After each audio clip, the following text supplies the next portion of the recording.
In our last lesson, we studied about the history of the name of the Seventh Adventist Reform Movement, and we left off with the first delegation session after World War II, which was in 1948 at The Hague in Holland, and it was held on July 5 through 15.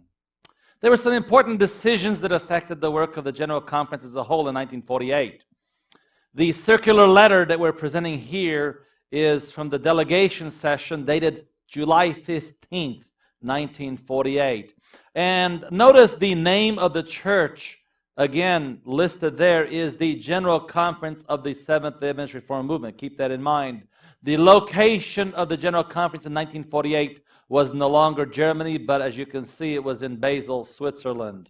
And of course, it gives the dates of the session, July 5 through the 15th. And notice this declaration at that time. Having in view the great work that is before us, and the short time which is at our disposal, after many prayers and considerations, we are fully persuaded that we should take further steps in the reorganization of the movement on a proper basis. It was decided at USA to be the place where we should establish the General Conference headquarters. It was 1948. The war was just over. They had some hard times in Europe. Some places had civil wars still going on. And at that point, they realized that the best place to hold a General Conference headquarters was in the United States of America. And that is what this resolution was about. For this reason, the following decision was taken, that the best man with experience would take charge of this great work. As you know, that Brother Kotzel was selected as president of the General Conference, and also Brother Mueller as vice president, and Brother Nikolic was also selected as secretary of the General Conference, and also appointed to take charge of the work in the United States. So the delegates there decided not only to select some of the officers, but also to invite Brother Dimitri Nikolic from Australia to come and work in the United States and take that responsibility. It goes on, for such a purpose, arrangements have been made for his going to take charge of this work and to call a conference that the work may be organized on a proper basis.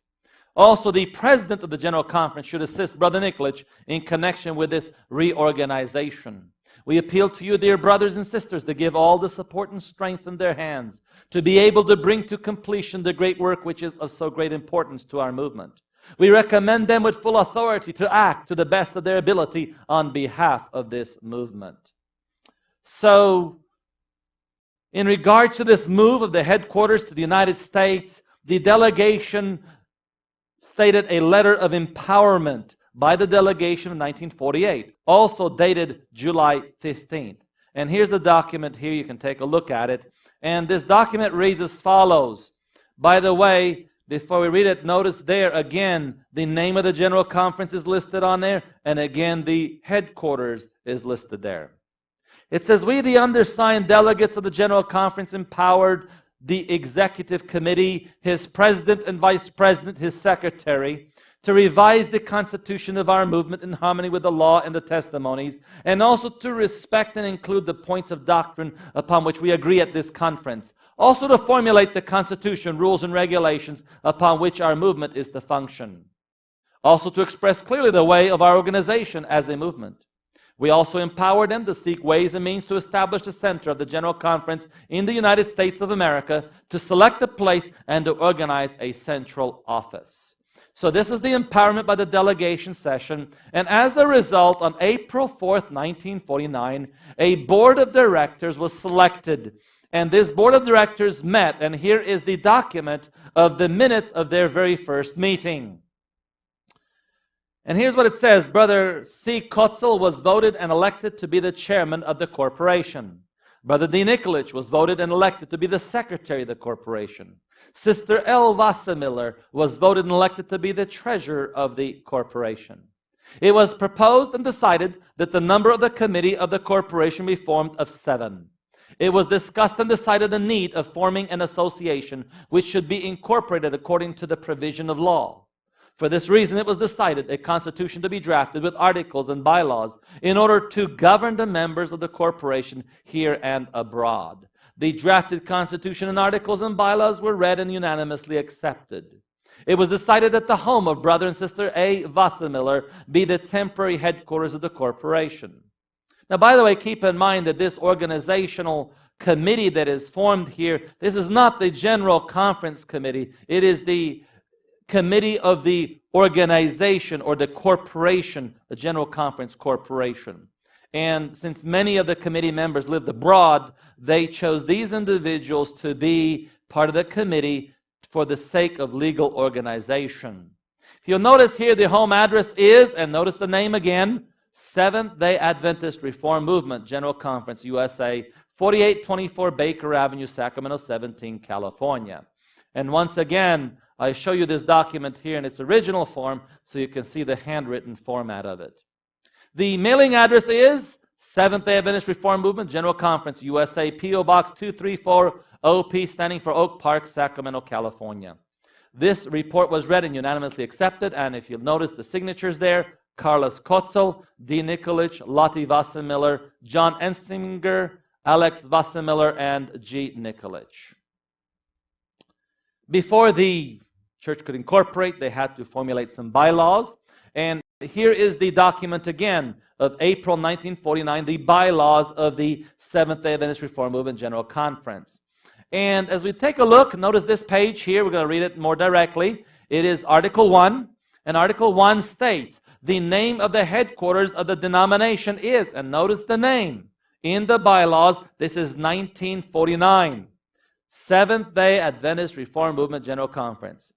And notice what was asked of all affiliated organizations. It says all affiliated organizations to the headquarters bear the name Seventh-day Adventist Reform Movement of blank, according to the name of the country. For example, Seventh-day Adventist Reform Movement, American Union Conference. Next point, that the city of Sacramento in the state of California is selected to be the head office of our denomination. A change of its headquarters can only be done through the delegates of the General Conference or through its executive committee. The seal, point number 4 down further, the seal of the denomination will be a small one, a medium-sized one bearing the name of Seventh-day Adventist Reform Movement, General Conference, USA. Article 3 speaks about calling a delegation session and at what point the session is to be declared legal to transact business. We read it here. It says, when at least 3 out of 5 parts of the delegates are present, their decisions become legal and recognized by the affiliated conferences and churches throughout the world. Now, this is very important, this particular statement here, declaring when a session is legal. It has to have 3 out of 5 delegates present. And notice down further, delegates who cannot be present at the conference are entitled to entrust their vote to some of those present to represent them. I am sure that you have heard a great deal about the issue of the proxy vote that is in this particular bylaws. Keep in mind that without the proxy vote, other difficulties can be involved, and we'll discuss some of those difficulties a little bit later. But this issue of a proxy vote was not something new. It was not something added at the last minute by one individual. It had been in our church for quite a long time because our church had been quite familiar with dealing with totalitarian governments and not allowing our delegates to go to sessions. Now, if you take a look, the bylaws, if you remember, of the International Missionary Society, American Union, 1927, take a look at this. Look at this document here. And here's what it says. It's in the bylaws, 1927, New Jersey. It says to make bylaws not inconsistent with the laws of the state or the United States for the management of its property and the regulation of its affairs, which bylaws now or hereafter made may contain provisions empowering any absent member entitled to vote at any meeting of the members of the corporation to be represented and vote at any meeting by proxy, authorized in writing, and said bylaws may prescribe the qualifications of the parties and the form of the written authorization. Such written authorization shall be valid after 3 years from its date. So here the issue of a proxy vote was well known since 1927, as they show up in the documentation here formed by the International Missionary Society of the Seventh-day Adventist Reformed Movement American Union Conference, organized in 1927. Back to the General Conference bylaws of 1949. We'll address some of these issues a little bit later as well. Article 4 includes the following in point number 2 about the ownership of properties. It says the buying and selling of properties and other work in connection with this corporation shall be written in, notice, the name of the Seventh-day Adventist Reformed Movement General Conference USA. Now, these bylaws were signed by Carlos Kotzel as the president and Dean Nikolic as the secretary, together with 5 other members of the committee. Now, since Brother Kotzel had worked in Argentina and spoke Spanish, and his English was not so good, it's interesting that we have here a statement by B.W. Green's office. He made this statement on December 3rd, 1953, a few years later, but he, as an attorney, writes this statement for us. He says, I, the undersigned, hereby testify that on April 1949, I was engaged by Mr. C. Kotzel and Mr. D. Nikolic to assist in forming the corporation of the SDA Reform Movement General Conference. At a special meeting in my office, at which the articles and bylaws of this corporation were prepared, discussed, and finally adopted by the 7 members of the board of directors present, I personally translated these articles and bylaws into the Spanish language for the benefit of Mr. Kotzel. Each member of the board of directors was given a copy of the articles and the bylaws of the corporation to read. And as each was asked whether he knew and agreed to their content, they gave their approval by placing their signatures upon these documents. Now, this statement was made by the attorney who actually assisted in the legal procedure in getting the General Conference incorporated in the state of California. Now, since Spanish was not Brother Kotzel's native language, most of his documents that we quote from were written in German. So what did Sister Wassermiller do? Well, we take a look at this document here.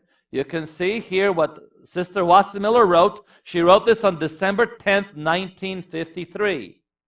She says, after reading the articles and bylaws of the above-mentioned corporation, I was requested to translate them into the German language to Mr. Kotzel. After discussion was made in regard to these articles and bylaws, and each one of the 7 members of the board of directors, including Mr. Kotzel, had knowledge of their contents, they personally signed these documents. The statement was written on December 10th, 1953, when it was heard that Brother Kotzel denied having a clear knowledge of the contents of the bylaws, stating he did not clearly understand English.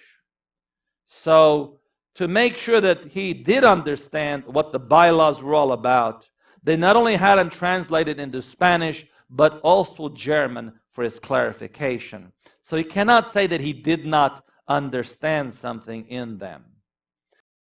Therefore, the General Conference was incorporated on April 8, 1949 in Sacramento, California. And here you have a page of the incorporation document stating its legal corporation. It shows the church's name when it was registered. And this was, by the way, 2 years prior to 1951. Prior to the 1951 session. 2 full years. And 2 full years prior to 1951, there was no problem with the name Seventh-day Adventist Reformed Movement General Conference. Now, Brother Kotzel was directly involved in this work of registration. He wrote the letter originally in German, and of course we have here the English translation as well. And here are some statements that he makes in regards to his involvement in the registration of the General Conference. And here's what it says. We were able to organize our members into 2 conferences and also register our General Conference. The Lord helped us wonderfully in everything. The name of the General Conference is as follows. Seventh-day Adventist Reformed Movement General Conference, P.O. Box 234, Oak Park, Sacramento, California, USA. All General Conference publications, by the way, were intended eventually to come from this office. Notice the next part of the letter. It will be about 9 months before we can permanently settle here. Concerning our plan of printing a Sabbath Watchman, a paper for the youth which comes at present from Holland, and a health paper, How Shall I Be Well? We must wait till next year, God willing, till we leave permanently here. We ask you to excuse the delay in sending lessons to Europe, and also the future delays which may take place. When all is concentrated in our new center, all lessons and literature will be published punctually, God willing, unless political events prevent this. So after the announcement that the General Conference was registered in the United States, along with its official name, several unions acknowledged the organizational achievements. We will evaluate those documents just a little bit later on as we consider the decisions of the 1948 session. Now, the 1948 session also made some decisions regarding the work in North America, specifically with the North American Union leadership. And you can take a look at this document again here. And here's what it says. Decision of the General Conference, July 5 to 15, 1948. We decide that the position taken by the brethren in North America, A. Derschler and W. Velp, is a rebellious one and is a rejection of the General Conference and her president. Because of their attitudes in the past years, the continuation of their office as ministers has been brought into question. The settling of this matter is entrusted to two brethren sent by the General Conference to North America who will call for a union conference. So this is a decision by the General Conference of 1948 regarding the work in North America. The American Union was dissolved, and as a result, a session was held in 1949. This session of the American Union was held in St. Louis, Missouri, March 4, 1949. And you can take a look here at the actual declaration. Here's what it says. We, the undersigned delegates, were present at the conference held in St. Louis, Missouri, from March 1 through 6, 1949, with the purpose of reorganizing the North American Union. Herewith we desire and decide in harmony with its instructions through the intervention of the General Conference that all property of the International Missionary Society of the Seventh-day Adventist Reform Movement American Union be submitted to the General Conference at the earliest convenience. Since the two brothers A. W. Derschler and W. O. Velp have been working against the General Conference, they have been discharged and disfellowshipped. Therefore, the further retaining of the property of the International Missionary Society of the Seventh-day Adventist Reform Movement American Union by the two brothers A. W. Derschler and W. O. Velp, we consider as a great sin and a robbery of the property of God. The name International Missionary Society was the registered name of the American Union, as you remember. And this letter was signed, or this statement was signed by all the delegates, including brethren Carlos Kotzel and D. Nikolic. The two representatives at the session from the General Conference were Brother Kotzel and Brother Nikolic. In relationship to these two brethren, Derschler and Velp, the first resolution in regards to them was in 1938 by the General Conference Committee when they held a session in Basel, Switzerland, January 1938. Resolution 4 reads, we consider the position taken by the brethren in North America to be completely contrary to the entire rules of our faith and to be rebellion. They shall be once more asked by a letter of the entire General Conference to set their affairs in order immediately. We consider such a position taken by them that the General Conference is apostatized to be completely wrong and contrary to the principles of our message. So apparently they were sending circular letters to various union conferences calling the General Conference in a state of apostasy. Brother Kotzel described the work of these leaders in the American Union in the circular letter of April 18, 1949. You remember that's the letter we looked at that announced that they were involved in the organization and registration of the General Conference. Remember that letter a few minutes ago. Well, now let's take a look at some other things that were written in that letter. As Brother Kotzel writes about those leaders of the American Union. Strong words, I must say, are about to be read here about those particular brethren by this brother. Soon we shall have run our course, and then we shall enter our eternal home. We shall be at home with our dear brethren and sisters, with the 144,000, amongst whom will be our dear sister White.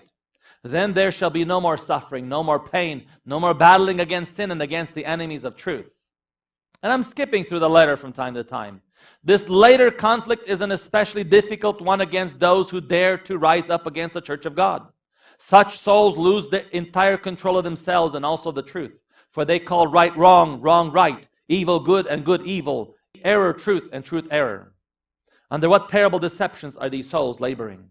I mean those men and women who had once the light of this last Reformation and then suddenly began to fight against this reform movement with all the means at their disposal. It is without doubt the evil spirit of Saul which drives them to persecute the chosen servants of God and makes them incapable of realizing their own evil character. As they have lost their love of the truth and of the brethren, the Lord has allowed them to come into this satanical position as a punishment. 2 Thessalonians. It is quite clear that under such circumstances, the workings of the powers of darkness must reveal themselves in these rebellions. In nearly all rebellions, one can discern three distinct spirits which the leaders of these uprisings possess. One of these spirits is that of criticizing, complaining, slandering, betrayal, and the twisting of facts. Truth is called error and error truth. There is manifested a stubbornness to remain in error and a spirit of persecution against God's faithful children and representatives on the earth. We find this same spirit in Revelation 12:10. It is the same powerful spirit which Satan poured upon the third part of the angels in order to draw them with him into the pit, and that he might not be alone. Today he gives the same spirit to all rebels. He starts at the leaders and then goes on to others. Those who listen to their seemingly logical and just complaints, and those who read them will be caught in the net of Satan unless they are very careful. A Christian who is not on his guard will be influenced by one of these three spirits, just as a careless fly is overcome and become a prey to the web. The three spirits, like frogs, will bring into the church of God disunity in the form of rebellions and uprisings, so that all dissatisfied, complaining souls will be shaken out before they do their work of destruction in the last great conflict. As you can see, he's getting very strong on what this is all about. He calls them like the three spirits like the frogs, and you remember in Revelation, the three unclean spirits like frogs. It says, have nothing whatsoever to do with them, my dear brethren and sisters. Throw their circulars into the fire without reading them. We must battle on amidst the noise of these three unclean spirits, who will soon draw the world into the last great conflict from which the inhabitants of this earth are never to emerge again. These movements do not draw us upward, but downward into the bottomless pit, to the powers of darkness, to that place from where the three unclean frogs issue. After all that has been said, I cannot fail to mention the word concerning our dear brother and sister Nicholich. I do this because the former brethren in Denver have done all they could in letters and circulars to destroy the good name of this brother and sister in a most unchristian and slanderous way. By this they wish to rob God's work and the leading brethren of the confidence of the members. Brother and sister Nicholich have had great conflicts here. They did not fight for their own, but for God's work. The Lord helped them wonderfully. It was no small matter to withstand our former leading brethren, who know how to turn everything and twist it to suit themselves and to draw them to account for this rebellion. Brother and sister Nicholich were just the right instruments in God's hands to withstand the terrible attacks from the brethren in Denver, who were developing into the worst enemies, and to save what could be saved. No other brother could have done this unthankful work better than he did with his wife. All that has been written about hardness, dictatorship, unreconcilatory spirit, and lies, etc., in the circulars and letters from Denver are misunderstandings and slanders, as can be seen by the enclosed general report to the General Conference. Through them, they will get some idea of the terrible work of the rebellion, especially as most of our presidents have received so many circulars and letters from Denver. We cannot allow the enemy with the three unclean spirits to work in our ranks throughout the whole world without our having instructed our members on our part. Please remember these three dangerous spirits. Put all literature of the evil one immediately out of your houses, so that our hearts may not be corrupted. So this is the letter of the General Conference President explaining some of the reasons why they had such a discussion about this group from Denver in 1948, and why they felt it necessary to disfellowship them and remove them from office. Now, the procedure of disfellowshipping and all that is another story. I don't want to get into all of that right now, whether it's right or wrong. But this is just giving you some idea of what was going on back at that time. Now, various organizational units signified their agreement with the registration of the work in California of the General Conference on April 8, 1949, as well as their dealings with the leadership from the brethren in Denver. And here we produce the documentation here from the German Union. As you can see, the date is May 24th, 1949. It was a meeting in Solingen by the members, workers, and union officers of the German Union. Now, this is the original in German and the signatures of all the members that were present in those discussions. Among these signatures, you'll notice the signatures of Brethren Ringelberg, Mueller, Kotzel, Stark, and others. Brother Kotzel, as General Conference President, was presiding in those meetings. And here's what it says. All delegates, workers, and canvassers of the German Union, which have come together at this time for our yearly conference in Solingen, declare with one voice that they will stay faithful to the principles of the General Conference and to the same. They absolutely refuse to have anything to do with the dark machinations of the former rebellious leadership in USA. They are all of the opinion that the brethren from Denver have put a serious rebellion in scene with which our brethren in Germany and in the other countries in Europe have nothing to do with. We reject the Denver direction decidedly and pleading that they leave us and all our brethren finally in peace with their slanderous letters and circulars. All what comes from their side they will throw in the fire. Our brothers and sisters consider it an annoyance to be overwhelmed with such circulars. We all stay firm to God and His truth of reform, to our General Conference who watches over this, and to our leading brethren who are willing to sacrifice their lives for this truth. These few lines for our brethren in USA and Canada. Well, we plead with them never to believe the false and bad announcements from the other side. Also, Brother Adamczak, with whose name the brethren from Denver did much propaganda, as if he would stay on their side, declared open at the conference that he has nothing to do with them and rejects fully their rebellion. He also sees today not only the necessity of the dissolving of the Union, but also the disfellowship of the main guilty ones. Then we have the statement of the Missionary Society of the Seventh-day Adventist Reform Movement European Division. This is dated March 14th, 1950. Again, you can see the document, the original, and of course we have here the translation. This document was signed by Brethren Luft, Mueller, Ringelberg, and Kistner. It says, the European Union and missionary fields of the denomination of the Seventh-day Adventist Reform Movement declare most solemnly that they all, without exception, are loyal in this work of the General Conference of the Seventh-day Adventist Reform Movement, with a center in Sacramento, 18, California, USA, 3031 Franklin Boulevard. We respect their decisions made 1948 during the General Conference in Den Haag and are united by the principles of that denomination. We have no sympathy to other groups and individuals which are not with this work, and may testify that our unions and missionary fields, which have existed for some decades, are united with the General Conference, and their leaders are in harmony. We also have a documentation here from the Brazilian Union. I don't have the original, but I have this copy here. São Paulo, April 5th, 1950. We testify in the capacity of Brazilian Union Conference. We are in harmony with the agreements made during the 1948 General Conference held in Den Haag, Holland in June 1948. Furthermore, we also recognize the leadership elected as long as some will firmly remain in the principles of faith and act according to the agreements made by the General Conference Committee. We fully disapprove all the rebellious rise in the USA by family Velp and other unsanctified elements. Other acknowledgments we have are from Denmark, Finland, Sweden, Norway, March 30th, 1950. We have this document here. As you can see that. With all these documentation, it seems that the brethren in Denver have been causing quite a stir in various units of the General Conference around the world, obviously sending circulars and letters and visitations. To settle some of the issues that were going on from the 1930s already, as we have read there in the General Conference Committee resolution,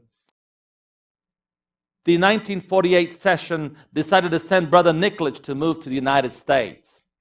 And he immigrated to the United States. The decision of the committee, July 19th, 1948, you can take a look at that documentation. Again, the letter was written on the General Conference letterhead, used by Brother Mueller during his term as president, and at the address of his residence in Switzerland.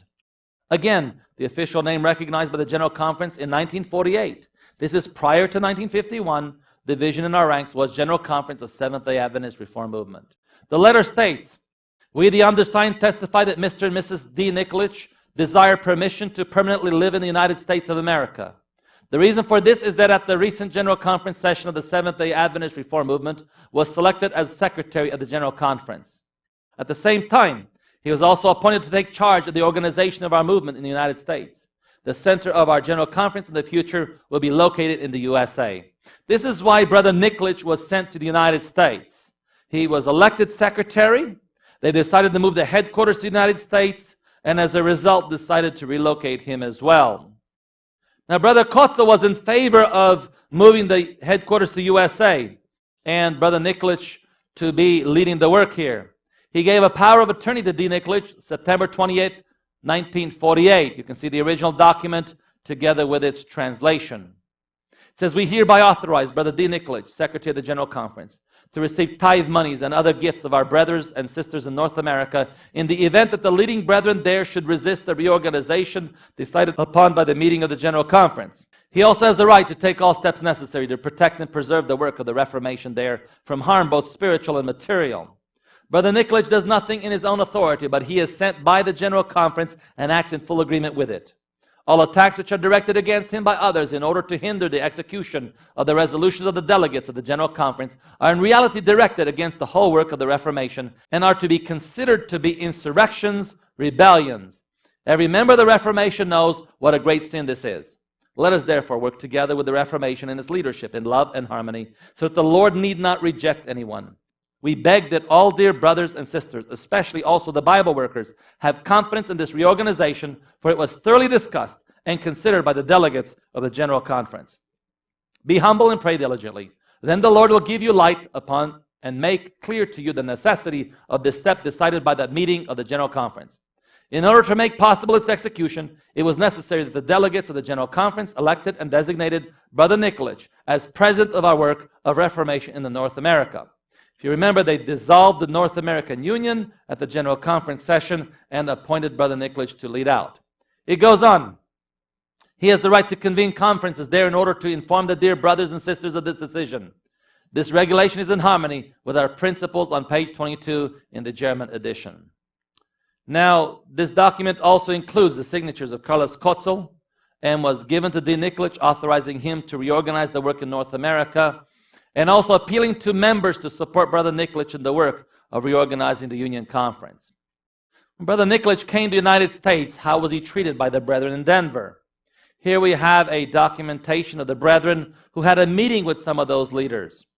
It says, we, the undersigned, declare what transpired on the 4th of January, 1949, in the home of Brother A. Wassermiller, 4824 Baker Avenue, Sacramento, California. On the same day, brothers A. Derschler, O. Velp, O. Kramer, and Sister Grew were with the above-mentioned family. Present was also Elder Nikolic and his wife. Among many other discussions that took place on this occasion, the following question was put by Brother Elder Nikolic to Brother Derschler. Did you put 2 pages of complaints against me at the Office of Immigration? The answer was, yes, I did. First, I heard that somebody in the East inquired about you, and I went and explained the whole situation. Where did you make this complaint? The answer was at Denver, the immigration office. Where else? He said at San Francisco, and also at Sacramento in company with Brother Kramer at the immigration office. Sister Grew then intervened and said, what about it? Had they not reported you, I would have done that. Elder Nikolic said that he only wanted to confirm his conviction in reference to the complaint. Signed was D. Nikolic, G. Nikolic, L. Wassermiller, and A. Alex Wassermiller.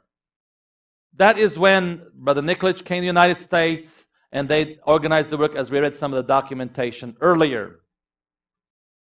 Now, this International Missionary Society as a worldwide body, the first steps were taken to organize that body in May of 1951 in Holland. Brother Adamczak explains the problem in the Reform movement in 1951 and how they were organized. In 1948, Joseph Adamczak was not only a delegate, but he was also the chairman of the General Conference session at that time. Now, this letter is written after the division between Brethren Kotzel and Nikolic. So keep in mind when it comes to 1951 in a little bit in our next presentation. But in 1951, there was a division between Brother Carlos Kotzel and Brother Dmitry Nikolic. That was a division. But this letter here of Joseph Adamczak to Yisio Jans on June 22nd, 1951 explains another group that was organized. Let's take a look at this documentation. You can see here, of course, the original was there in German. Now, from his perspective, there were 3 issues that caused a division. Notice here, the so-called GC. Now, when he says the so-called GC, this is talking about the one that met in Zeist, Holland. This is the one that Brother Nikolic and Kotzel were meeting together at. He says the so-called GC has for 15 days contended impetuously and strongly for the highest office. Furthermore, for the house in USA in which Brother Nikolic lives and Kotzel would like to have. And the third point is the question of marriage. So here were three issues that he believes were at stake at the session in 1951. He says, "My dear Isio, I do not know who is the worst among the contending men. Only the one thing is clear to me, that all of them together are bad." Now, he identifies his position regarding divorce and remarriage.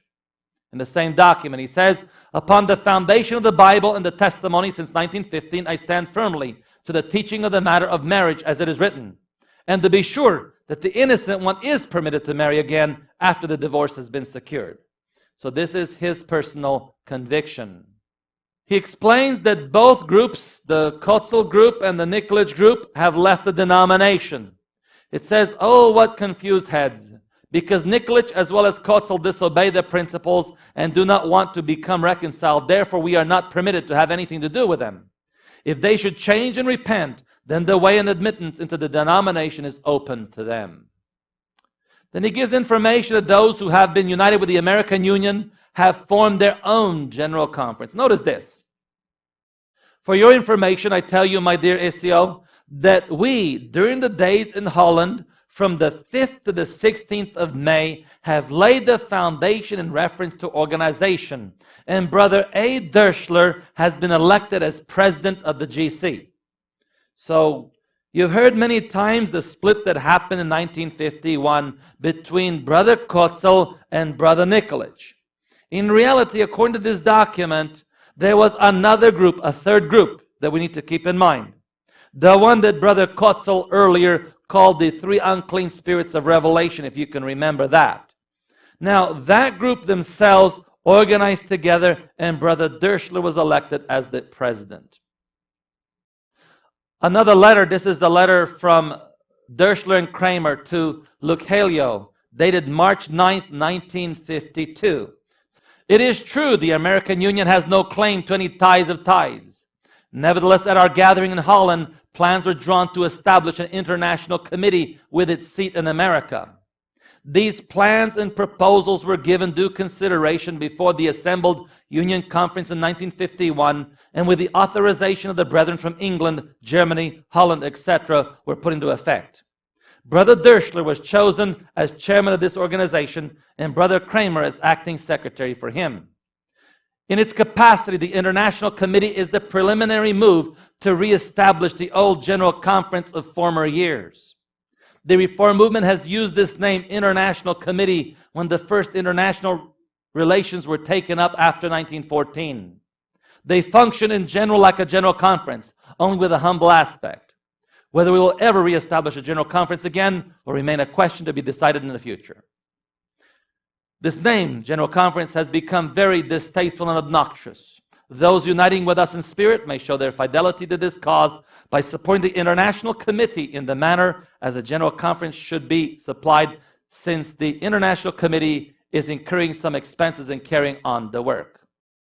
So as you can see, they had set up another organizational structure separate from the General Conference session of 1951. Now, why did this Denver group become dissatisfied with some brethren in Europe and begin to organize a General Conference type of organization in 1951? Why? Here's another letter to Brother Mabutla from Kramer, Stable, and Derschler. It's dated February 12, 1952. You can see this documentation. It says, "Nevertheless, do not forget that the American Union was the only union which stood decidedly from the beginning against the corruption of the leaders, and which, in spite of the brunt of the battle, has remained firm on the old platform. With us are also the original pioneers from 1914, Brother O. Velp and J. Adamczak, which are still in possession of the old General Conference Corporation documents."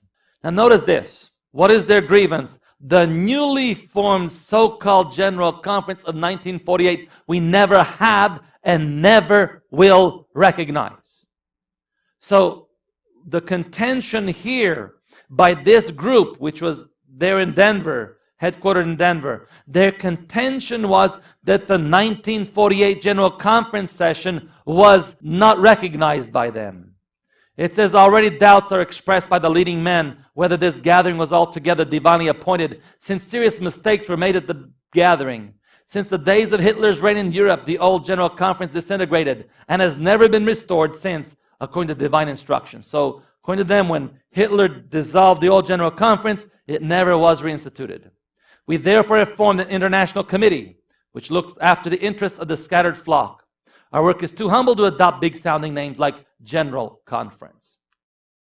So as you can see, according to this information, in the year 1951, there were 3 General Conference presidents, all claiming to be part of what was at one time the Reform movement. The American Union and their sympathizers had been separated from the main body since 1948, and they elected Brother Derschler as their president. This group, they were not delegates at the 1951 session of the Reform movement. Now, some among them were no longer even members of the Reform movement. As you remember, some of them were disfellowshipped. Clearly, they were a separate organizational structure formed outside of the Reform movement who have held 2 sessions after World War II, 1948 and 1951. The group that formed the registration in Sacramento, California in 1949, holding their General Conference session divided among themselves as well in 1951. We will cover that division shortly. One group elected Brother Carlos Kotzel as the president. The other group elected Brother Dmitry Nikolic as the president. As we will see later, neither group claimed affiliation with the Denver group. Both claimed to be the same leadership of the Reform movement. And that's where we're going to come now, but in this study it needs to be clear that there are now 3 groups. The Denver group actually formed another General Conference. And we're going to look at that a little bit more deeper as we go into the 1951 session itself.